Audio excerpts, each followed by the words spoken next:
Днес е четвъртък. Биткоин се търгува за около $68 000. Започваме с нещо любопитно. Една компания пуска нова услуга, с която можеш да ползваш биткоина си като обезпечение за различни криптоуслуги, без да го местиш от сигурното място. По-малко прехвърляния, повече гъвкавост. Голяма европейска банка даде достъп до борсови продукти, които следват биткоин и етериум. Тоест, клиентите и в Европа могат лесно да купуват инструменти, които копират движението на тези монети. Разработчиците на биткоин обсъждат промяна за по-силна защита в бъдеще, включително срещу квантови компютри. Идеята е да се намалят рискове, без да се жертва гъвкавостта. За сега е чернова. Пазарът гледа към данните за инфлацията този месец.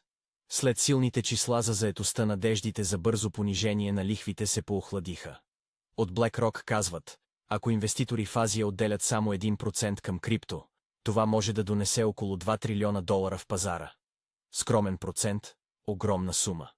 В един нашумял случай с отвличане има нов обрат. Появили са се данни за превод в биткоин и ново искане за откуп.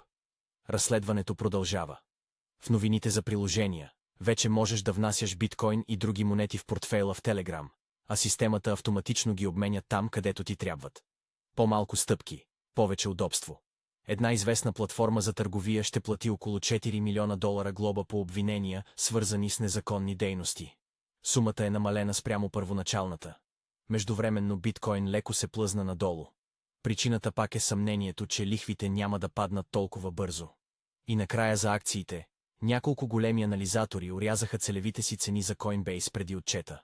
Остават позитивни, но са по-внимателни при спада на пазара.